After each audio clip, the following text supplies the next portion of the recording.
Unti-unting tumaas ang aking kumot.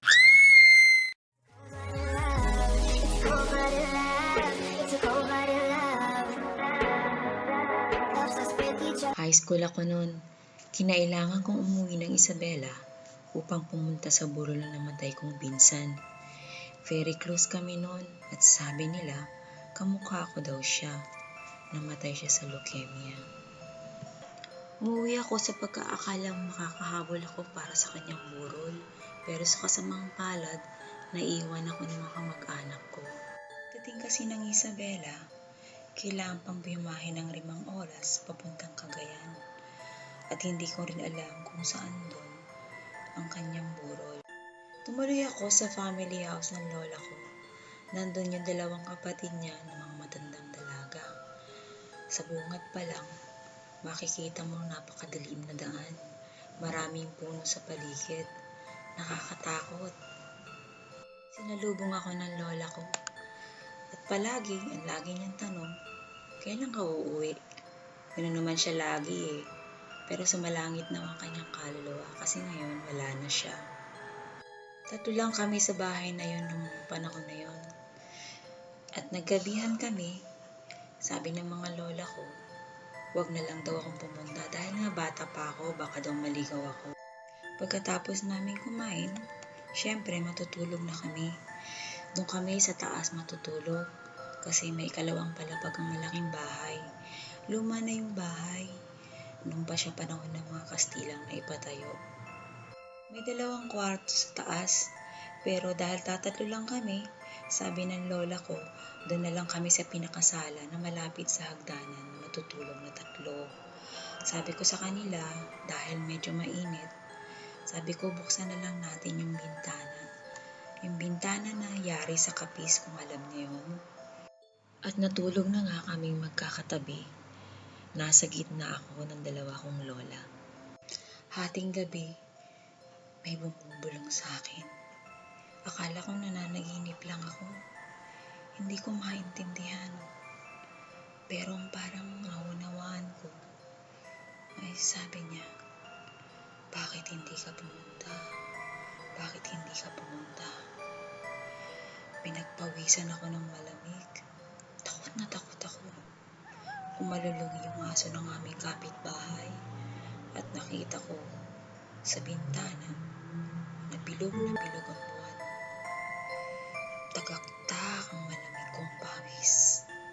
Akala ko naman yung mga lola ko isa sa kanila bumubulong sa akin, pero kabilaan ng hilik nila.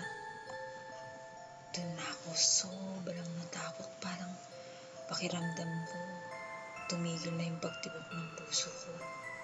Hanggang maya-maya, bigla na lang tumataas ang aking kumot. Akala ko nung katapusan ko na, talagang hindi na ako makakilos.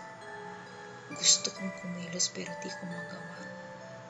Malamig pero pawis na pawis ako. Nagantay ako at nagdasal. Nasa area ang kumot, siguro mga 1 minuto rin. At bigla na lang itong bumagsak. Pagkatapos noon nagdasal ako. Nagdasal. Hindi na ako nakatulog. Inantay ko na magising ang lola ko. Dahil mga bandang 3:00, nakaugalian niya ng bumangon at magdasal. Nung siya'y tumayo, papunta sa altar, sinundan ko siya. Tinanong niya kung bakit gising na ako. Sa katunayan, sabi niya, bumalik ka sa pagtulog. Sabi ko, hindi po lola, samahan kita, sabi ko. Nagdasal kami at wala akong sinabi sa kanya, pero takot na takot pa rin ako.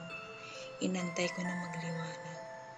At nang magliwanag na, sinabi ko sa kanya ang nangyari. At sabi niya, siguro, hindi ko sigurado, pero siguro yun yung pinsan mo. Dahil hindi ka nakapunta sa burol niya, siguro siya nang pumunta rito. Hindi ko may paliwanag ang karanasan kong yun, pero alam ko, totoo ito at nangyari ito. Ang mga lola ko, hindi nila naranasan yun. Alam kong naniwala sila. Dahil alam ko, Maraming mga kababalaghang nangyayari sa bahay na yun. Sa katunayan, hindi lang naman ako nakaranas ng mga ganong pakitain, pati na rin ang kapatid ko. Pero siguro, nasanay na rin, magkasamayan na rin, dahil nga parang malimit na kasing nangyayari. Kasi nga naman, yung bahay na yun ay nasa gitna ng napakaraming mga puno. Parang gubat, madilim, at dahil nga luma na rin, siguro, hindi natin masasabi, maraming mga hindi natin alam, mga nilalang o mga spirito na naroroon nagmamatsyag, lalo na sa gitna ng gabi.